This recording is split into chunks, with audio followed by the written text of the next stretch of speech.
statistical, mathematical fact never has been down. has broken every single record. There is no asset that has come close. It's the only thing in the industry that was not touched, that was not hacked, and it never fails doing what it promised in 2009. It's never What's failed. the best performing asset the world has ever seen? And you'll find out that it's Bitcoin. Bitcoiners, welcome Bitcoiners, welcome traders. And I'll always draw some traders as well from my community. Welcome Bitcoiners, welcome traders, welcome followers, welcome supporters, welcome haters of Oliver Velez. I know you're listening. And welcome detractors of Bitcoin. All of you guys are welcome. All of you are welcome. Welcome to another live space with Oliver Velez, of course. My name is Oliver Velez, and I am back. I'm back to talk about our favorite topic, Bitcoin.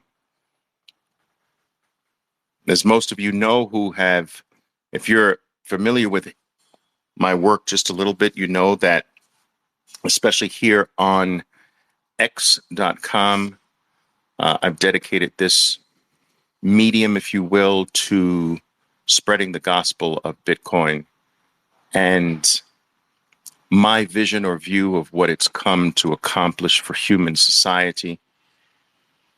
And I am pounding the table constantly on the fact that our window of opportunity is very small.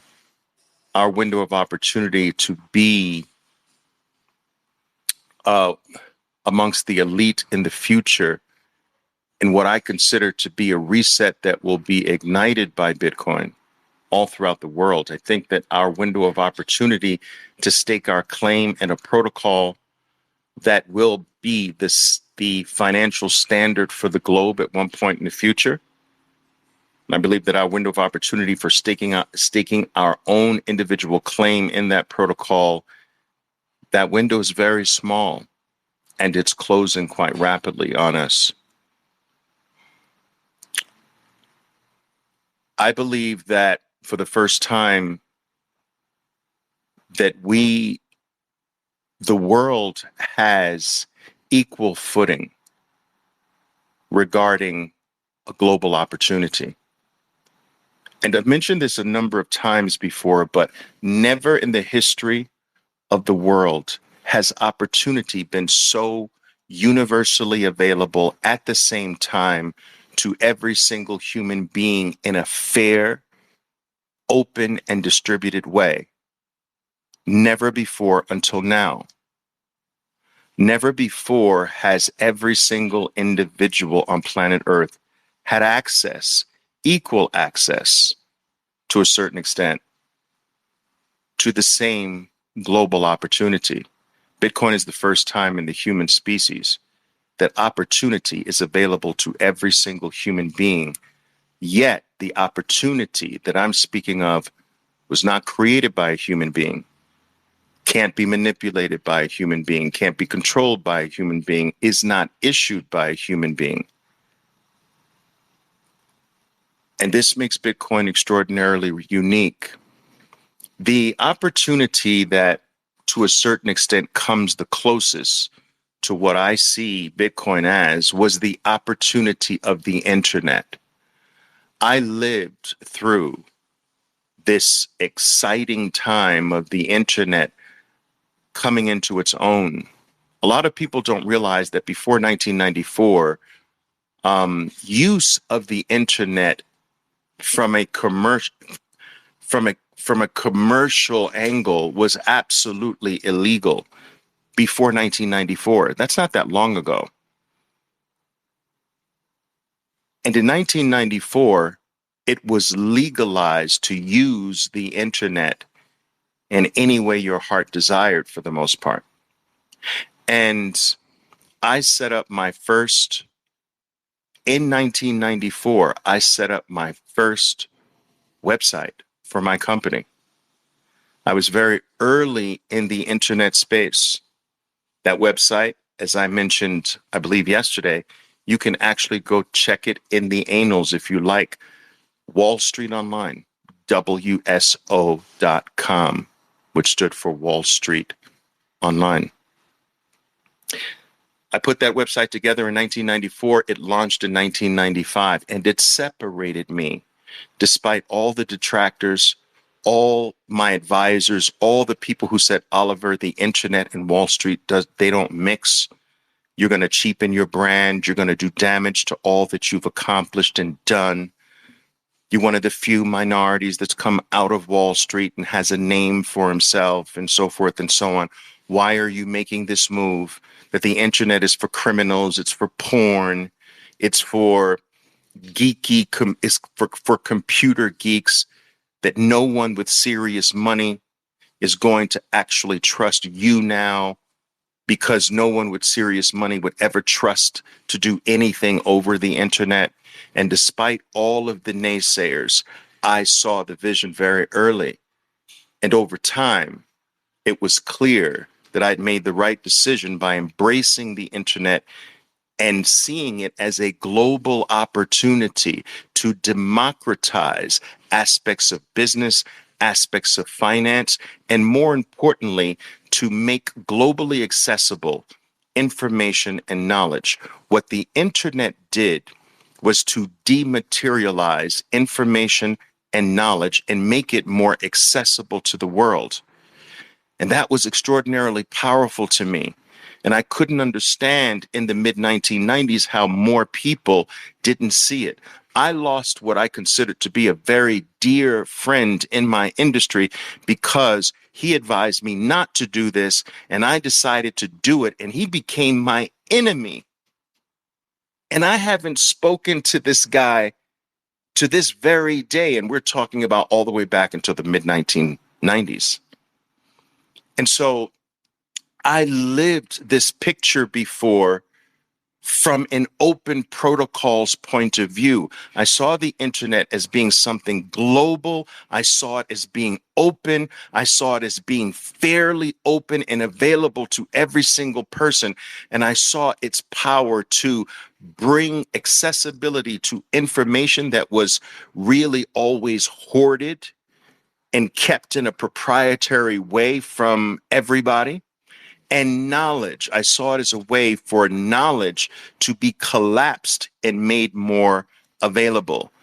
I grew up in the world of knowledge. My mother was a librarian, which meant that I spent the majority of my hours as an adolescent, as a kid and an adolescent, in my mother's library. My mother told me that as soon as that school bell rings at 3 p.m., I better see you here in this library no later than 3:20. And I'd have to run to my mother's library until she got off at 8 p.m. at night. I understood the power of knowledge because my mother was a librarian. But I also understood many years later that the internet was going to actually make libraries obsolete. I saw how this open protocol was going to take all of that information that was locked away in a single physical place that my mother worked in and make that more available to anyone in the world, absolutely free, if they wanted to access it. I saw how the internet was going to collapse books into this protocol, into this digital world, and I couldn't understand how other people couldn't see it. Years later, it would prove my decision to go with the internet, despite all the detractors, would prove true. And then all of the people, all of the firms, all of the organizations that told me, advised me not to do this, they started playing catch up to me. I lived this before. But the thing that I understood was that I understood that it was important for me to latch on to any company that saw this vision the same way that I saw it, and decided to any company that decided to point all of their power, all of their resources to this brand new open protocol, I made huge investments in. So when Microsoft, who was not an internet fan, became an internet fan, I sunk a huge portion of my wealth in Microsoft at the time. And this is in 1997. All right. Apple, when Microsoft bought Apple shortly after that, I sunk a big portion in Apple around the same time. Microsoft first, Apple second. And then the companies that began to adopt Bitcoin or base their whole existences on, adopt Bitcoin, adopt the internet and base their whole existences on the internet. I was so fired up about this thing that I decided that I was going to I was going to dedicate all of my investment career, all of my capital, all of my wealth, and I was going to direct anybody who would listen to me to companies that made it their business to be internet only, not internet, not plus the internet. I told people that no, we want to be internet only with our investments. And then came Amazon. And if you think that I'm pounding the table on Bitcoin like I'm a freaking idiot right now, you think like I'm out of my mind, you should have seen me back in the early 2000s pounding the table on Amazon. You couldn't sit down with me without talking about Amazon. You couldn't have another conversation with me. I didn't want to talk about anything else. I pounded the table and pounded the table the same way I'm pounding the table on Bitcoin today. And in 2003, I took everything that I owned that was available and I sunk it all into Amazon. 2003. And guess what? I still have some left. I've been selling out since Bitcoin stole my soul. But I'm on my last 20% of my position from all the way from 2003. And then there was NVIDIA in 2009. And then there was Meta or Facebook in 2013, whatever year they went public. I became internet centric, internet only. I was one of the first individuals in my industry with a website, one of the first companies to go all in on the internet with my Wall Street oriented business. And then I made my entire investment and trading focus on internet only entities. Sound familiar? I tell you all of this to come to this point. The internet brought to the world its first trillion-dollar companies. You see, no other companies became trillion-dollar companies really, except the internet-focused companies. The internet was responsible for taking business and taking wealth creation, productivity to an exponentially different and higher level. And so our first trillion-dollar companies were companies that were internet only. And I invested in all of them. But if the thing that helped create these trillion-dollar companies, the protocol that they pointed their businesses to, based their businesses on, if the protocol, if the companies that staked their businesses on the protocol became trillion-dollar companies, what was the value of the protocol? You see, back then, if someone had given me the opportunity to buy into the internet itself, the soil into which these companies were growing their roots, the protocol that they structured their businesses on top of, I would have loved to have owned the internet itself, but it wasn't available. Enter Bitcoin. You see, Bitcoin is the next chapter that the internet began, right? Bitcoin is, if the internet was the internet of information and knowledge, Bitcoin is the internet of money. It took the ball from the internet, which took care of information and knowledge, and passed it to Bitcoin because the internet of information and knowledge could not really deal with money. It couldn't deal with money because the internet became co-opted, controlled, centralized. And anything that is totally co-opted, controlled, and centralized is not supposed to be and can't be a sound money. And so the internet had to pass the ball to chapter 2, which was a brand new open global protocol that did not necessarily focus entirely on information and knowledge, but took what the internet started and brought it to the world of money. And let me just tell you this, the internet of money is exponentially larger than the internet of information and knowledge. But this time, people, we can own the protocol. And I'm here to tell you, I believe this with every ounce of blood that is pumping through my veins this evening here. I believe that the protocol called Bitcoin will unleash the world's next $10 trillion companies. Every new era goes to the next level. Every new era raises the bar. The internet raised the bar, and Bitcoin's going to raise the bar further.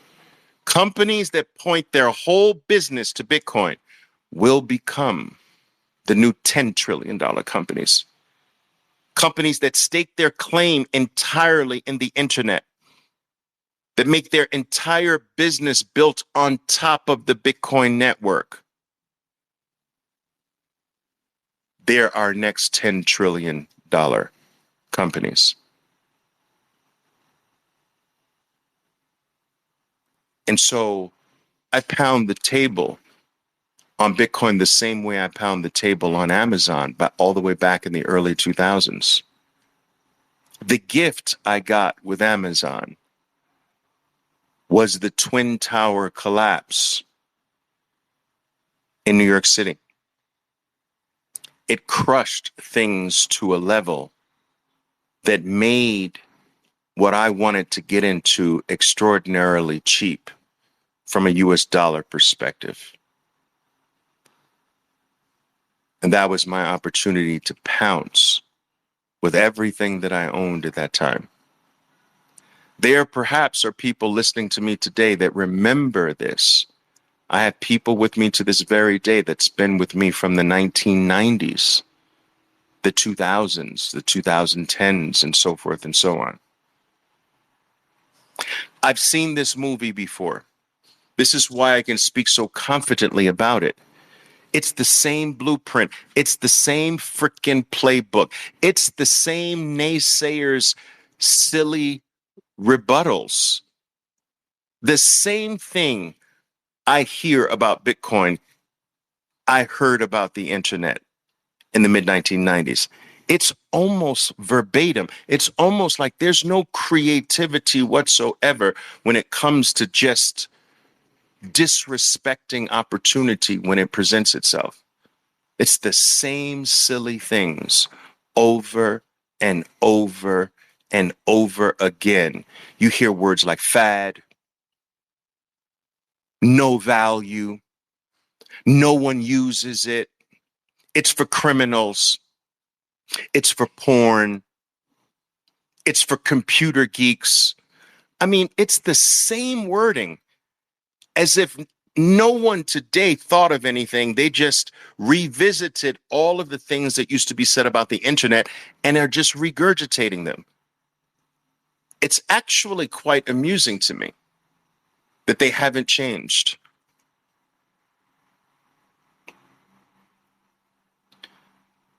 But like my dad used to be fond of saying, you can't fix stupid. You cannot fix stupid.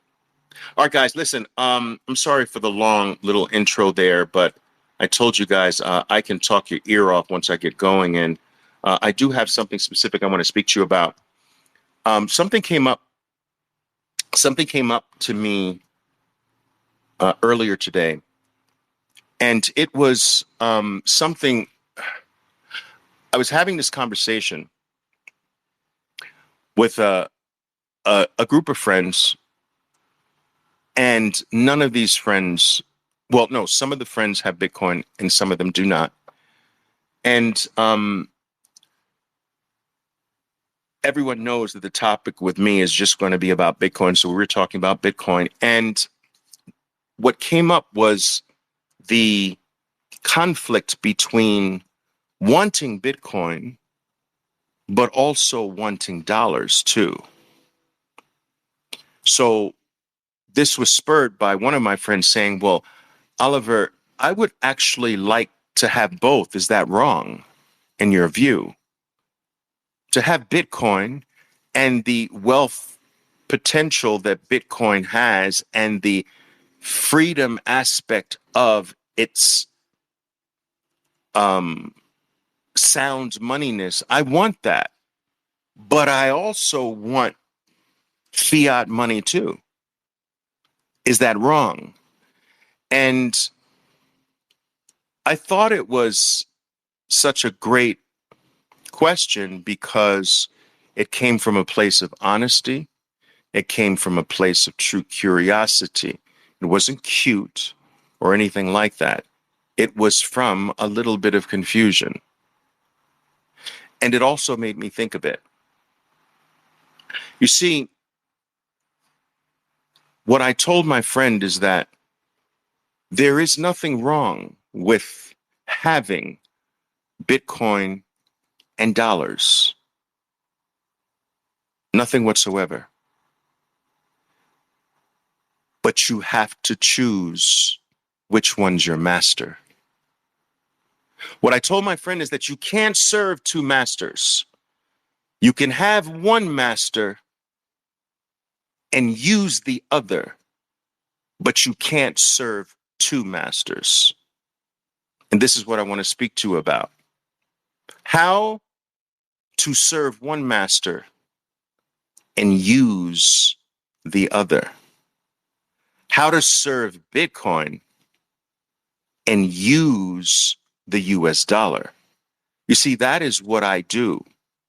There are many people who ask me, Oliver, how do you have so much fiat? How do you have so much cash to continually buy Bitcoin? And to be very honest with you, I show very little of my activity here. It's crazy. I show a very small corner of my activity. I just don't want to dox myself that much. I want to motivate you. But guys, I'm telling you, what you see is nothing. Anyway, I digress. So a lot of people say, Oliver, how do you have all of this cash? How do you have all of this money to constantly buy Bitcoin like this? And there are primarily two reasons. Number one, I think most people who are listening to me here know I'm a trader. The only thing I've ever done with my adult life and part of my teenage life as well is trade financial markets. That's all I know. I've never done anything. I don't have another specialty. I've been doing it for 43 years, 37 of which are professional years. So the beginning were the idiot years. I landed my first job on Wall Street in 1986. I left Wall Street to start my own firm that catered to Wall Street firms in 1994. I told you that's when I put up my first website and so forth and so on. And my career went from there. But there are very few days in my life that I have missed trading the markets. It's the only thing I know how to do. And it's the only thing I feel that my purpose here was to do. Anyway, today I take 80% of all gains and I dump it into Bitcoin. I've reached a stage in my life where I don't really need anything. What am I going to do? Go to the same restaurant for the 175th time? Like, I don't need anything. And so I take 20% of my gains on a daily basis, and 80% goes directly into Bitcoin. And that is what I do. And I am fortunate enough to have a constant daily flow. I also have a global community of traders that I fund. I fund them with my own capital, and I split the proceeds with traders all over the world. But I provide the capital. So not only do I take 80% of my personal trading gains and dump it into Bitcoin, any gains that I am sharing from the hundreds of traders spread all over the world that I fund personally, I dump all of that into Bitcoin. All of it. And that is where my capital comes from. Now, this can be applied by anybody. I am mining US dollars through my talent, through my skill, through the only thing that I know how to do in life. Do you understand? I'm using that skill to mine dollars, but in my mind, I'm actually mining Bitcoin because 80% of the dollars I mine through my own trading is actually, in my eyes, Bitcoin. It gets immediately converted to Bitcoin. And 100% of anything outside of that goes directly to Bitcoin. In addition to that, all of my long-term investments that I've had since the 1980s, 1990s, 2000, I've been weaning off out of them, some starting in 2021, and now, and all of that goes to Bitcoin. All of it. I'm on my last portion of Amazon from 2003. I've finished Apple from 1998.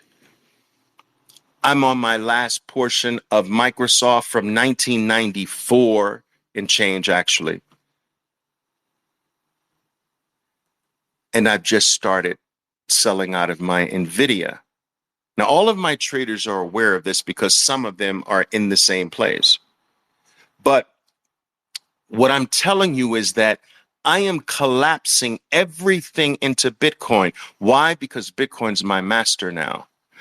And that word may not be the most appropriate word to use, but I just thought it was catchy. Another way of saying it, Bitcoin's my unit of account now. Bitcoin is the profit. Whereas that before, people, the US dollar was the profit. The US dollar is not the profit for me anymore. Bitcoin's the profit. So when I'm trading for Bitcoin. I'm not trading for dollars. When I'm cashing out of NVIDIA all the way back from 2010 at a split adjusted price under $2, I am not cashing out for cash for US dollars. I'm cashing out for Bitcoin. I'm thinking, how many Bitcoin do I want to cash out of NVIDIA for today? Bitcoin has become my master, which is another way of saying Bitcoin is my unit of account now. You've lived your whole life with the dollar as your unit of account. You go to work and you trade your time with your employer for dollars. When you make Bitcoin your unit of account, you start to trade your time to your employer for Bitcoin. How many of these hours am I dedicating to Bitcoin? It's a different mindset. Your unit of account has changed. When you use Bitcoin as your unit of account, you start to look at everything through the eyes of Bitcoin. How much Bitcoin is this? How much Bitcoin is this purchase? This is 0.01 of a Bitcoin. Is it worth it? When you start to see the world through the eyes of Bitcoin, you start to become more responsible. You start to become more sound in your decisions. And you were like, that's not worth a quarter of a Bitcoin. Bitcoin, get out of here. That's making Bitcoin your master. That's making Bitcoin your unit of account. Now, where does the US dollar come in? The US dollar comes in being honest about the fact that Bitcoin is today the world's greatest savings technology that humans have ever had access to.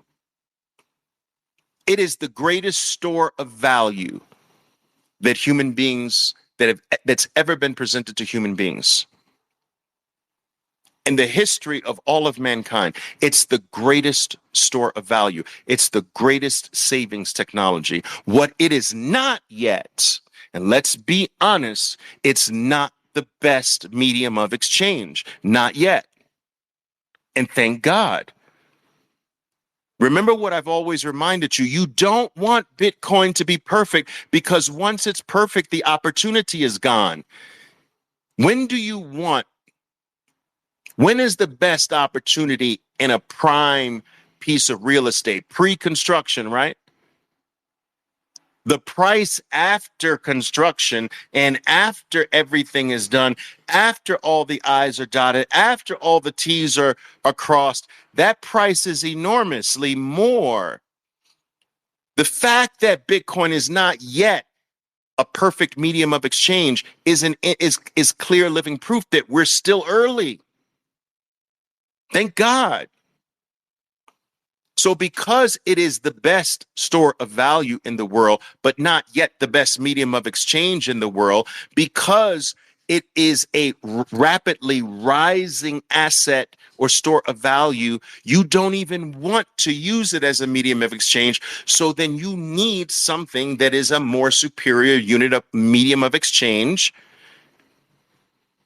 And there is no better medium of exchange today than the US dollar. I knock on it, but it's still the best medium of exchange in the world today. The world is still scrambling for US dollars. I'll be in 19 different cities this year. I'll be on 4 different continents. You know what everybody wants? US dollars. Where I'm going. And so we have to be honest with this. I am not one of these Bitcoiners that says you should not have a single dollar. You put everything in Bitcoin. This can only come from poor people. Do you understand? And there's nothing wrong with poor people. Bitcoin's likely to change their life, and they're not going to be poor anymore if they hold on. But that can only come from a poor Bitcoiner. That every single cent you have is in Bitcoin. How? How is that? That is a freaking nightmare for me from a tax perspective, from an accounting perspective. I could never get that signed off by my advisors for the amounts that I'm talking about. That can't happen.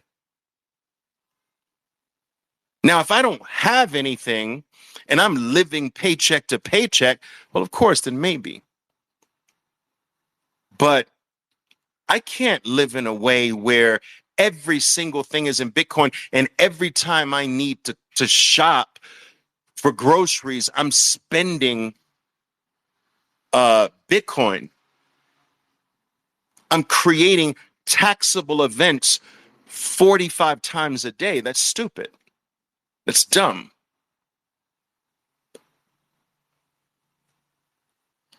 So What's the point I'm making here? The point I'm making is that by making Bitcoin your unit of account, by pricing everything in Bitcoin before you make a purchase, by understanding that you're working for Bitcoin now, you're not working for the US dollar. How many hours of my work am I going to dedicate to Bitcoin? What portion of my pay goes into Bitcoin? And then what portion do I leave in what I need to use for my everyday life? One we serve, Bitcoin, and the other we use.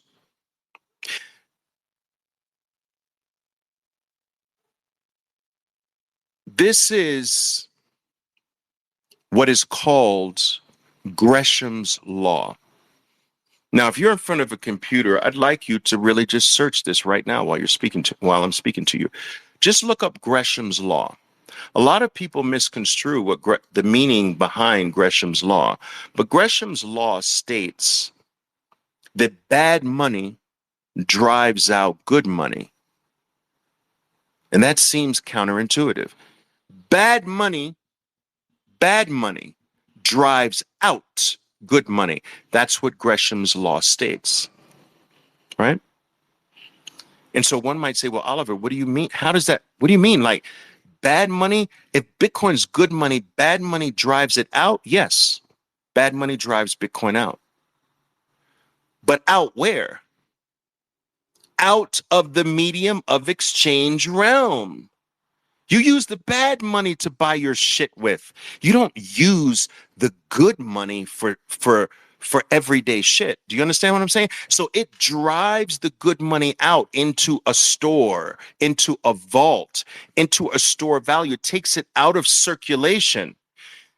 And these bozos that say, well, how can Bitcoin be a money if everybody hodls it? That's what it's supposed to happen based on Gresham's law, you frickin' bozo.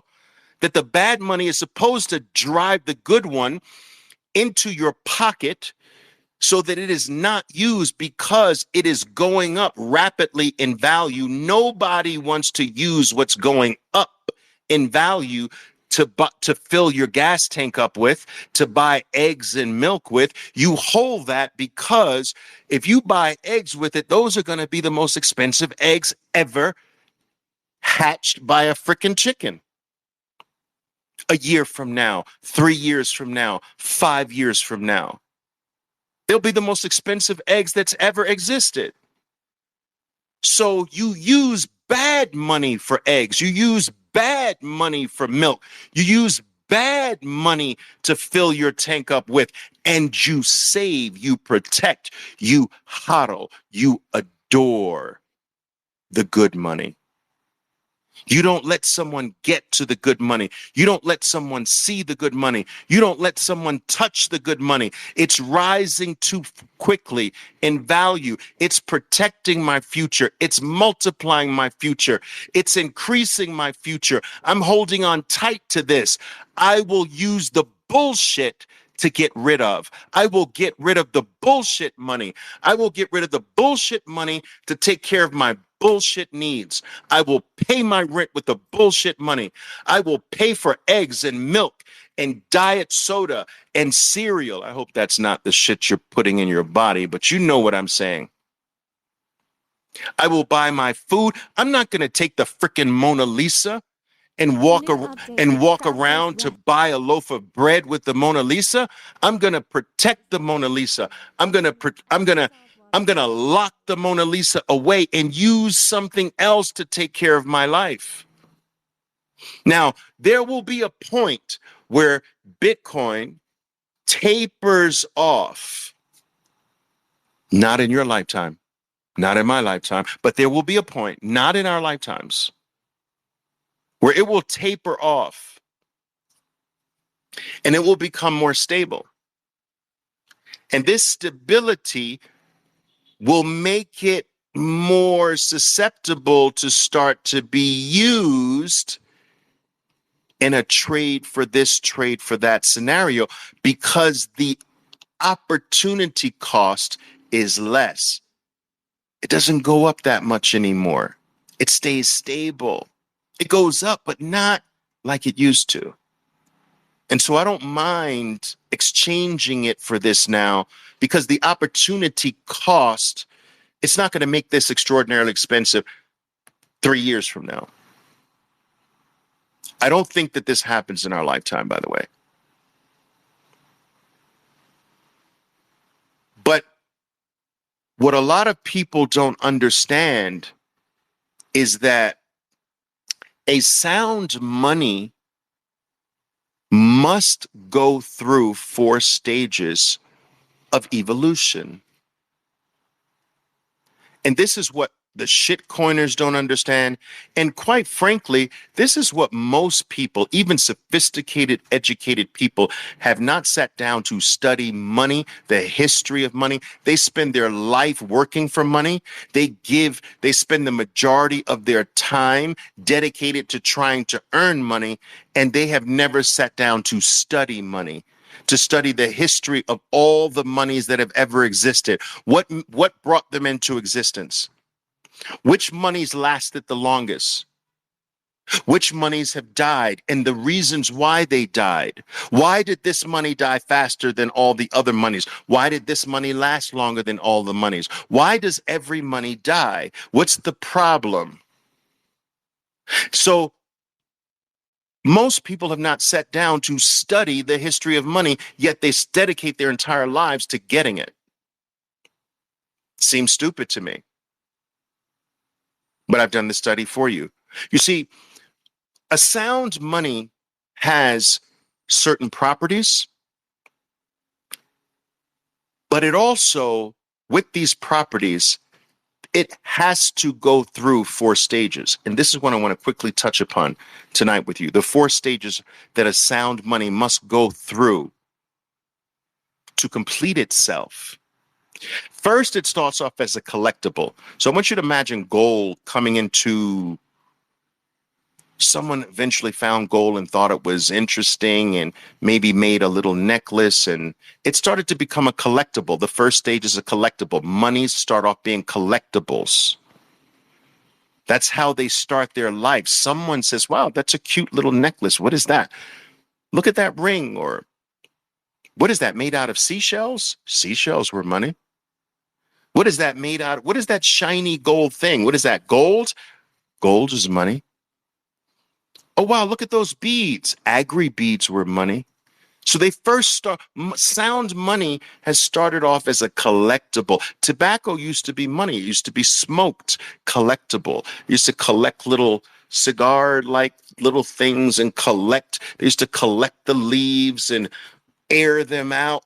Money started out as a collectible. Sound money started out as a collectible. Stage 1. As more and more people collect it and see value in collecting it, it starts to go up in price. More people are interested in collecting it. It starts to go up in value.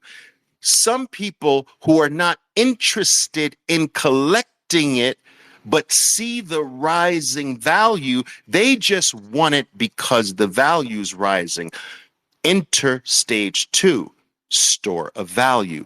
I have no freaking interest in wearing a fat rapper's gold chain, but I am interested in holding on to some gold because it rises in value over time against the US dollar. So we have transitioned from people just being interested in the collector's value of it to, no, I don't care about collecting this shit. It just goes up in price. I'm holding on to it.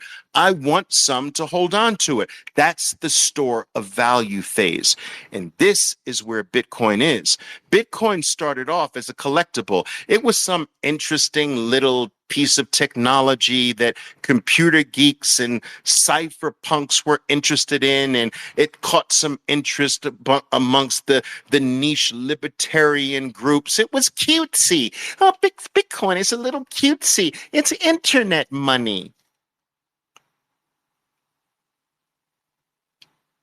And then people who had no idea of its ethos, they had no idea of its power, of its limited supply, of its the beauty and elegance of the protocol. They just saw the freaking price going up and saying, I want some. Enter store of value. I'm not interested in collecting it. I just see the price. I see that it can help my future. In the future, I'll be able to sell this higher. Store of value. And it is this second phase, this store of value phase, that is the most important stage for us, because it is the number go up stage of a money's evolutionary process. We are in the store of value, the early store of value phase of a money that is becoming a full-fledged money, a burgeoning money that is becoming a full-fledged money. You can't call Bitcoin a full-fledged money until it goes through all four stages. We're only at stage 2. We're still early, and we're early in the very best stage of a money, because the stage where the money goes up in value the most dramatically, the most exponentially, in the most mind-bending way is the store of value stage. And we've just begun the store of value phase. Congratulations, Bitcoiners.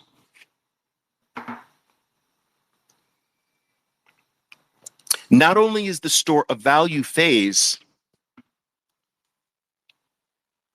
the most impressive in terms of price appreciation, it is far longer in duration than the first phase of being a collectible. So if the collectible stage for the most part took 13, 14, 15 years, the store of value phase will take decade after decade after decade, maybe even a century or two. We're talking about a long time, way past my life, way past your life.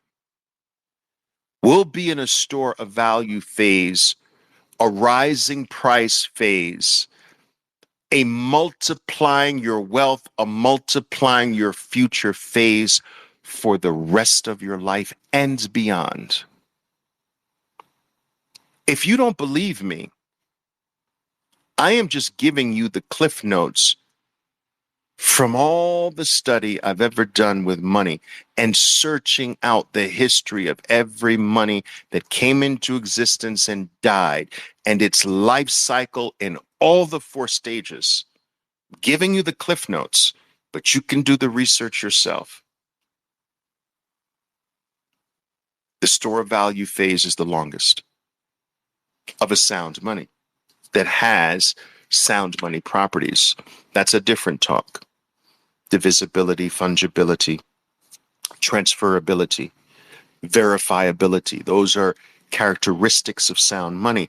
But when it's not enough for something to have those characteristics, it must go through the four stages, and it can't cheat. It can't skip over one. You can't go from the first stage and skip to the fourth one. It doesn't work that way. This is what the shitcoiners and the altcoiners, this is where they go wrong. And this is why they're all scammers. They're trying to cheat the 4-step process of becoming a true, sound, full-fledged money.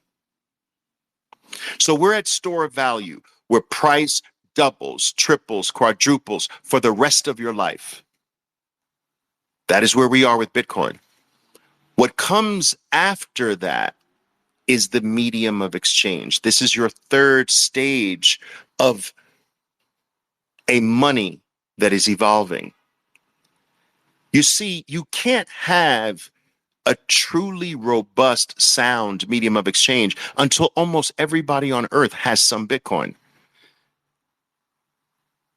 If you look at all of your family members, how many of them have Bitcoin? None of them. Your neighbors, how many of them? None of them have Bitcoin. Your friends, none of them. Your church members, none of them. Your bowling team, none of them. The dads at your son's, little league baseball, none of them. Your coworkers, none of them. So how can Bitcoin be a medium of exchange? A money only can become a medium of exchange after almost everyone stores it in some amount. So that a medium of exchange Bitcoin will start to naturally morph into a medium of exchange when you can walk down a busy street and know that every single person passing me has Bitcoin. That's when it can become a true, robust medium of exchange. Not when you pass everybody on the street and say, look at all these bozos. None of them are even thinking about Bitcoin right now. None of them even knows that the house is on fire and they need Bitcoin. Not a single person passing me. I know some of you have thought like that. I think like that. Look at these oblivious people. They have no idea that they're being stolen from. They have no idea that they're getting poorer by the second. Every single step they take on this street, they're worth less, and they don't even know. Look at them. They're blissfully ignorant. But there will be a day when you pass everyone on the street and know that every single human being you pass today has Bitcoin. That's when it can become a medium of exchange. And until then, use the bullshit dollar. Use the Argentinian peso bullshit. Use whatever bullshit you have to on your bullshit needs, and you save what is exponentially rising in price. You hoard what is multiplying your wealth. You guard what is protecting your future and making sure that you are better by the hour, by the week, by the year, by the decade, and not worse. So you get rid of what is making you worse and you hold on tightly to what is making you better. This is Gresham's law. The bad money is used so that you pull the good money away. It draws the good money out of the medium of exchange world and puts it in the vault where it belongs. And then comes Tears law. You see, first there's Gresham's law, and then there's Tears law. Tears law takes the baton from Gresham's law, like a relay race. Gresham's law says, okay, Tear, I've run as far as I can go. Here, let me pass the baton to you. And then Tear says, I got you. Bing! And then Tears law takes off with the baton. Do you understand what I'm saying? Now, what is Tears law?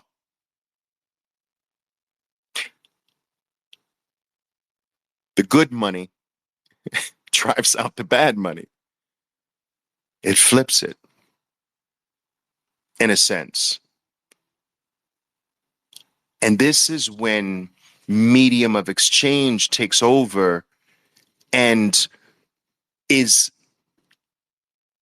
money stops exponentially going up in price, which will always stop it from being a medium of exchange, and tapers, but holds, still rises, but not so exponentially anymore. The opportunity cost to trade with it now is not as high as it used to be. And now this medium of exchange starts to drive out the bad medium of exchange. It has come to take over from the bad medium of exchange. That's the Tears law phase of a money's evolutionary process. And so let me tell you how this happens. You do a job for someone on the side. and they're going to pay you, and you say, look, I'm not taking dollars for this. You got to pay me in Bitcoin. You're willing to give you go into a coffee shop or store, and the store owner tells you, I'm sorry, we only accept Bitcoin. We don't take dollars anymore. I have services today that I will only accept Bitcoin for. So you see it here and there, but in the future, it is going to start to spread like a freaking virus where someone says, I'm not taking that piece of junk, dude. What are you talking about? Give me Bitcoin. Give me some Satoshis for this, man. I'm not taking that. I don't take dollars anymore, dude. What are you trying? Why are you trying to stick me with that? And increasingly, it's going to start from one person, then 10 people, then 10,000 people, then 10 million people. They're going to be one business, then 100 businesses, and then millions of businesses until you just have a world where it's just a growing world where I'm not taking government bullshit anymore, dude. I'm sorry. I'm only taking Bitcoin. Go find some Bitcoin if you want my services. Go find some Bitcoin if you want this product. You want this car? Get me Bitcoin. I'm not accepting your bullshit. And that's the Tears law phase. That's the medium of exchange phase. And that is way off for Bitcoin. And thank God it's way off. We don't want to rush medium of exchange, guys, because we want to sit back in the store of value phase and let this thing run and double and triple and quadruple our entire lives. Don't rush medium of exchange. Use the dollar. Use your bullshit for medium of exchange. Store your Bitcoin. It's in the meteoric store of value phase. You don't sell a store of value. You don't trade with a store of value. And I know this is going to make a lot of Bitcoin maxis angry, because a lot of Bitcoin maxis, in my opinion, talk about how, well, if you don't use it, that's not the purpose of Bitcoin. Bullshit. They don't understand the 4 stages of money. Even they don't understand the 4 stages of money. They don't understand that you can't be a solid medium of exchange unless you have spent an inordinate amount of time in a store of value to the point where almost everyone has the item that becomes a medium of exchange. Everyone doesn't have Bitcoin. How can it become a medium of exchange right now? It has never been true throughout history, and it won't be true today. And this is not a flaw. It's a blessing. Because medium of exchange brings down a quelling of price increases.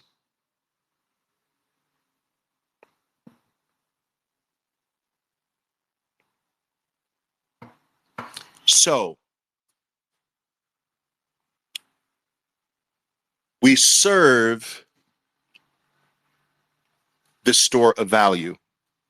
It is the store of value that we place our life with, our future with the store of value. Our wealth goes into the store of value. Our family is trusted to the store of value. Generations not born yet is placed at the feet of the store of value. We get rid of the dirty medium of exchange. We use one and we serve the other.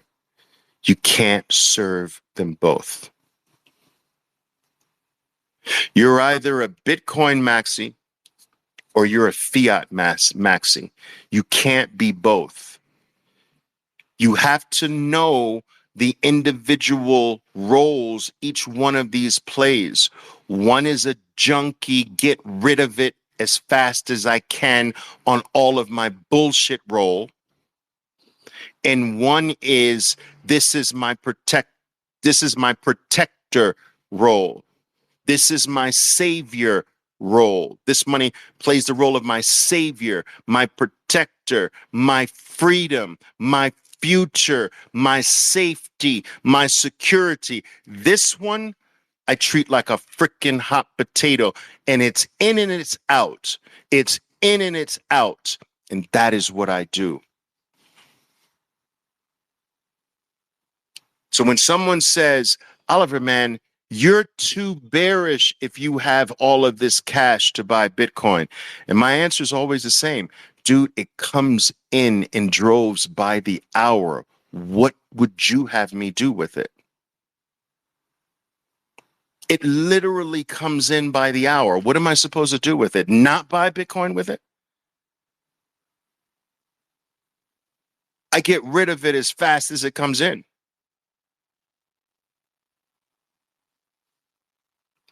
I don't hold on to it, a lot of it. Now, I do believe it's smart to hold on to some. I mean, this is being responsible as a man who's responsible for his family, or woman as well sometimes. You need to have something in a fiat-dominated world. We're still in a fiat-dominated world. You still need some type of fiat in case something happens to one of your children or your mother. Or you got to have that. Now, you can put that in Bitcoin if you're willing to just cash it out when you need it. Fine. But I don't ever really want to cash out a single Satoshi. Something happens in the soul when you sell even a little bit. Something happens that you can never get back. It's like breaking an egg. You can't ever put it back. It's like toothpaste out of the tube. You can't get it back in. It's something, there's a psychological disconnect when you are willing to let even the smallest amount go. Something happens. Something reverberates in the soul. I'm telling you. If you haven't done it, don't do it.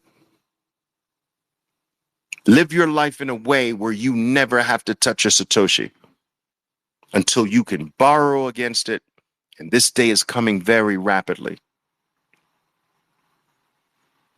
where you'll be able to borrow against your Bitcoin and never pay the loan back, ever. Just pay the interest until the amount of Bitcoin that's backing that loan is so small, you get rid of it at the end. This day is coming, and it's coming very, very fast. All right, guys, that's what I wanted to talk to you about. How to reconcile the two worlds we live in, to be in the world, but not of this clown world. We've got to have one foot in clown world, right? We can't be so naive to think that we're completely out of clown world. We've got 1 foot in clown world and 1 foot securely rooted in freedom, in Bitcoin. And we've got to straddle those two worlds right now. And we have to deal with two types of money. The store of value money, the one we serve, and the shitty medium of exchange money we get rid of, in and out. And that's how we reconcile these two. Now, I want to take some questions here before I go. I got cut off last night. Right. In my taking questions here, but let's see if you have any questions for me here.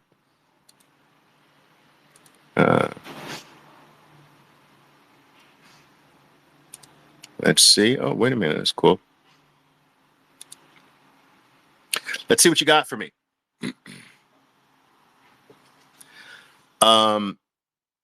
Sonny Poe is asking me, Oliver, did you hear the same that there was no intrinsic value to the internet back in the early 2000s? No, I actually heard it in the 1990s. Not so much in 2000. in the early 2000s, it was supposedly still a fad. Now, let me quickly tell you um, what I saw with Amazon and how I was fought on this. So, guys, my first book had recently been published, right? And it was started off slow and became just this runaway international smashing hit. All right. And so I lived in New York City, and I would go to bookstores and actually sign the book as a surprise to anyone who would buy the book. And it was like, oh my God, Oliver signed the book, right? So I would do that. And so on this one given day, I went to Barnes and Noble on the Upper West Side in the 80s. And I looked for my book on the shelf and it wasn't there. I called over one of the workers and I said, my book's not here. I wanted to sign one of the books. And he says, well, that book is sold out. And I said, well, wait a minute. Like, so when are you getting a new shipment? And he's like, I actually don't think that we're going to be buying another shipment right now. And I'm like, what? This is a bestseller. And he's like, no, I know the book would come in and leave almost instantly. We realize that, but we have so many other new books that need shelf space. And this was published a while back. So the newer books coming in need to have the shelf space. And I'm like, what? Like, that's how this works? And he's like, well, yeah, this is how it works. Like, I said, call over your manager. The manager came over and explained to me, and he said, Mr. Velez, listen, your book is still selling like hotcakes, but we can only really give it a certain period of time to ensure that it's on the shelf to meet the demand. But when we're doing that, so many new books are coming into circulation that need a certain period of time on our limited shelf space as well. So even if it's a good seller, we may have to forego it on the shelf to make room for the backlog of all the new books that have been written since your book was published. And I'm like, I didn't even know it works that way. And he said, yes, it does. And it dawned on me right there, guys, right there. I'm like, OMG. You know when it dawned on me? He says, so I said, but then where can people go to? And he says, well, you can buy it on Amazon. And right there, guys, I'm like, holy, it just laid out in front of me. You see, Amazon digitized shelf space. You see, Barnes and Noble had physical shelf space.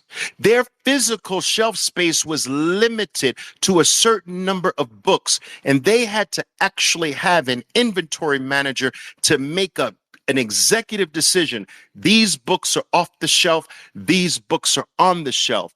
Amazon didn't need that person because digital shelves are infinite. Digital shelves are not limited. Amazon does not have to choose what goes on the shelf. It can put everything on the shelf because the shelf is digital. And I'm like, holy shit. This company's going to take over the freaking world. And I started thinking of all the stores, all the retail outlets that have limited space in their concrete stores. I'm like, Amazon's going to take them out. Amazon's going to take Sears out. Where I used to go buy my appliances and tools.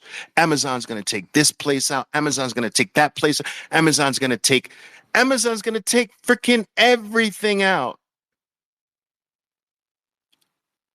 And it all started for me looking for copies of my book in a physical bookstore to sign as a surprise for people that were going to come in and buy it. That's where the Amazon epiphany hit me.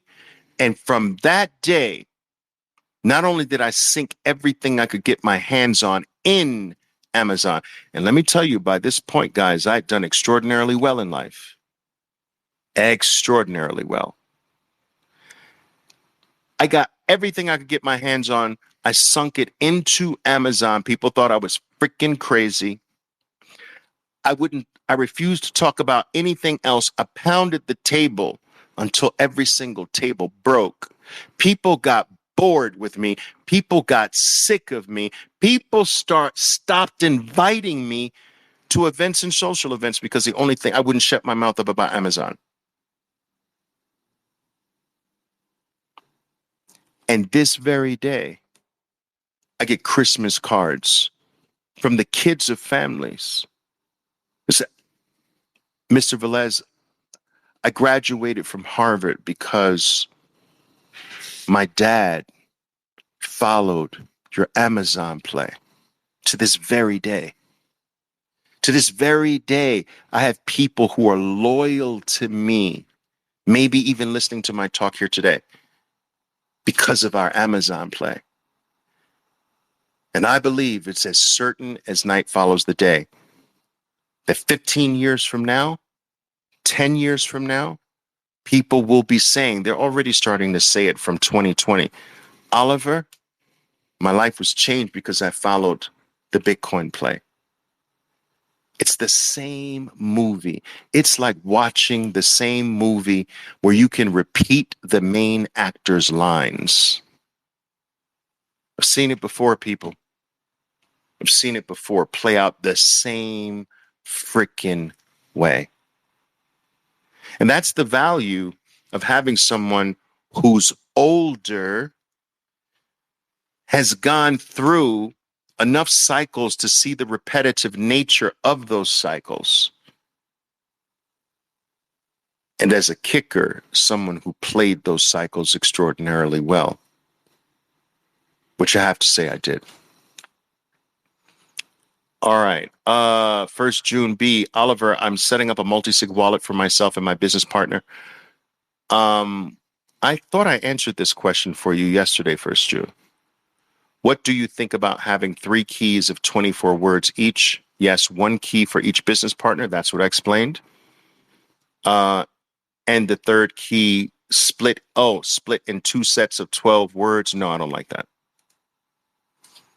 No, I think that, you have to be careful about over complexity with this because, believe it or not, the greatest cause for loss of Bitcoin generational wealth is user error. And one of the greatest nemesis in that category of user error is over complexity. And so you want to really stay away from that. I just think that's just a little bit too convoluted. You want a 2 of 3 multi-sig, 1 key with a lawyer, 1 key with you, 1 key with your partner. The lawyer has a document that is signed off by both of you that dictates and stipulates upon agreement by both of you under what circumstances he can sign with a partner to access the Bitcoin. And that's it. And you're done. And then make your business your focus. Go out there and change the world with your business. That is my advice to you. And if you want more professional guidance, contact an Unchained Capital. Contact a Noonchuck. I love Noonchuck as well. I love Unchained Capital. I love Noonchuck. I'm not a big fan of Casa, but you can contact Casa as well. I only like to support Bitcoin only firms. And when Casa began to support Ethereum, I was out. So that is my suggestion to you.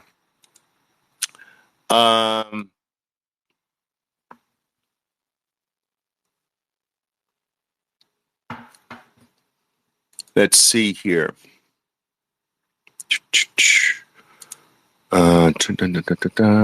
Do I have? I'm trying to get this right, guys. I'm trying to make sure that I'm picking up on your questions.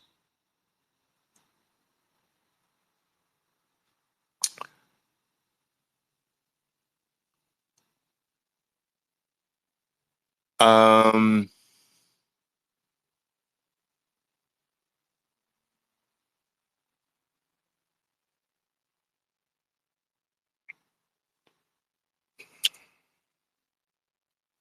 what are some of the best mediums currently that can be used to borrow against your Bitcoin? Well, I think in the next few years, almost every single bank will offer these services. So I'm actually hoping that you don't want to do that now because Bitcoin is in the midst of a bull market. And I'd say it's highly probable, guys, that we will experience the biggest bull market in Bitcoin's history. I think that is a better than medium chance that is what we're going to experience this time. And I think I mentioned to you last night that the best time to borrow Bitcoin is at the, after a major drawdown in price, not after a major up move in price. You run the risk of losing your Bitcoin. Now, I know that some of the entities right now that are in this space early and are doing it, the interest rates, because they have gone up, obviously, over the past year and a half, that the interest rates you consider to be high, but you have to look at your interest rate relative to the performance of Bitcoin. So you got to step out of the traditional world a little bit. So if you're giving up your Bitcoin to someone else, you're going to get a low interest rate because they're going to use your Bitcoin, maybe even for bullshit things, and they might lose it. You don't ever want rehypothecation of your Bitcoin. So if you're going to post Bitcoin as collateral and it is not going to be used by anyone, it is going to sit there as collateral and no one is going to have access to it. No one's going to be able to do something with it, trade with it, lend it out. Then they don't have another way of making money other than the interest rate. So low interest rates mean they're doing something with your asset. If they're not doing something with your asset, which you don't want them to do, they're going to have a higher interest rate. Now, is that higher interest rate small in comparison to Bitcoin's annualized average up move in a bull market? So if it's 14% and Bitcoin goes up 200% relative to the 200%, that's big? No, it's not. You've got to look at it relative to in Bitcoin terms. And you've got to look at it as a safer loan because nothing's going to happen to your Bitcoin. There were people who are lending their Bitcoin out to Celsius for these astronomical rates, but Celsius was taking the Bitcoin and gambling with it. Right?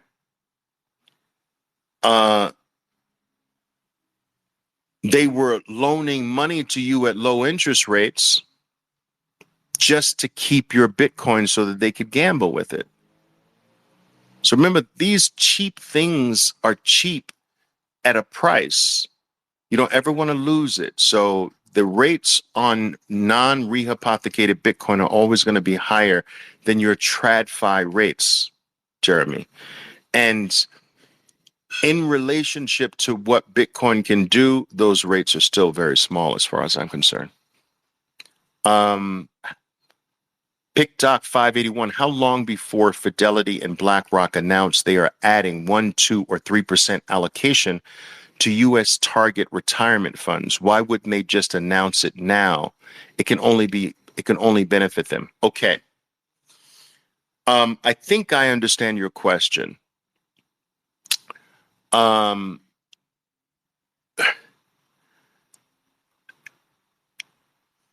Wall Street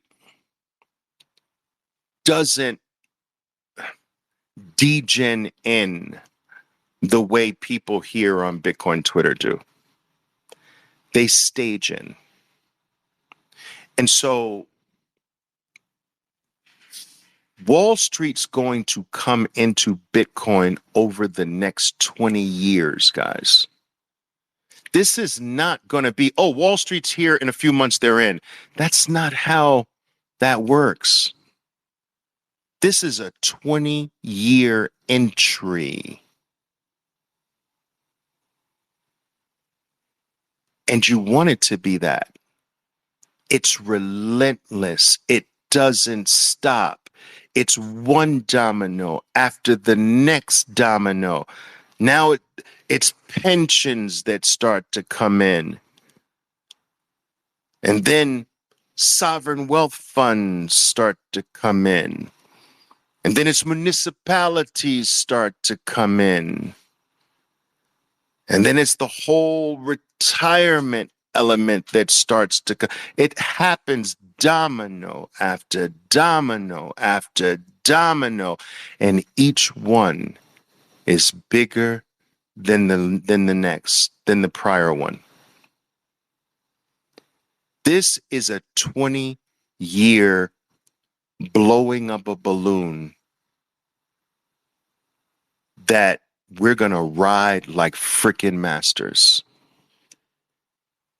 Wall Street's going to be a permanent bid under Bitcoin for 20 years.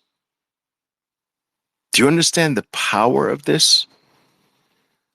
Wait for Wall Street to start including the Bitcoin ETF in every single mutual fund.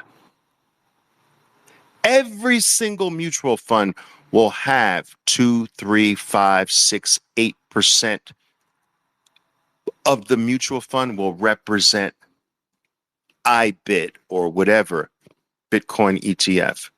Every single one, every single ETF in existence will diversify with a little taste of Bitcoin. That's not even close. That's not coming here yet. But when it comes, oh my God.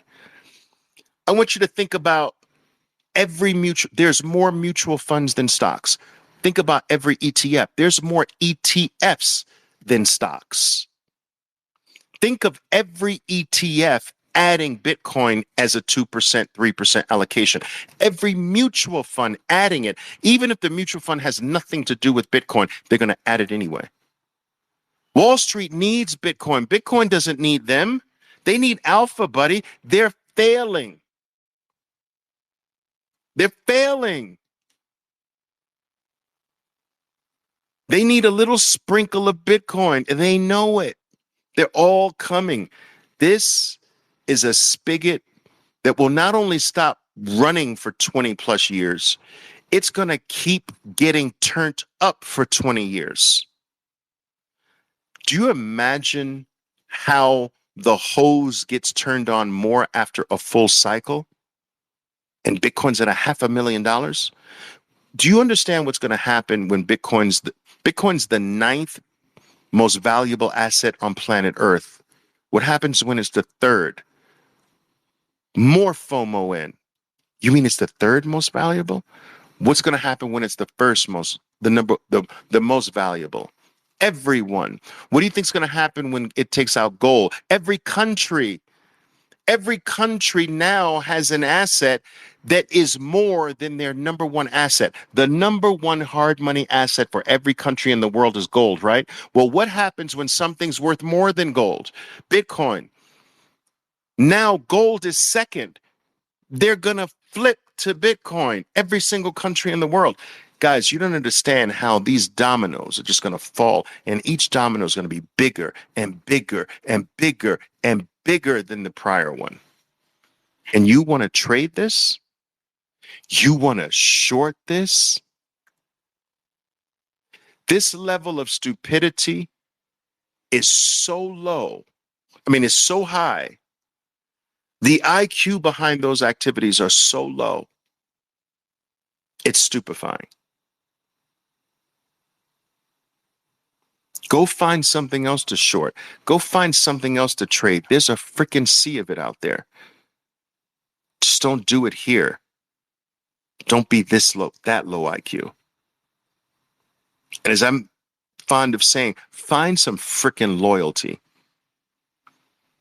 Be loyal to something for once in your life. Stand your ground, sir, madam. Be firm. And stop letting money dictate every one of your actions. Be a principled individual. Don't let every little flicker of the price make you scared, make you want to exit or get out. This is being controlled by money instead of by principle. If there's anything to be principled about in this world, it is Bitcoin, because it's never failed you. It's never lied to you. It's never reneged on you. It's never been down. It's the safest vault the world has ever known. It's the best savings technology that humans have ever had access to. It can't be stolen, can't be confiscated, can't go down, can't be shut down, can't go down. It's the most secure thing we have. If there's anything that exists that deserves your loyalty, that deserves that you approach it in a principled way, it's Bitcoin. Find some freaking loyalty and stop being moved by every little price wind that goes by. And try to get some vision from somewhere. Look a little bit past your freaking nose, just a little bit. Use the internet's history to give you a deeper understanding of what's going to happen with Bitcoin. What happened to the internet in 20 years is going to happen to Bitcoin, yet it's going to be on steroids because money is bigger than that.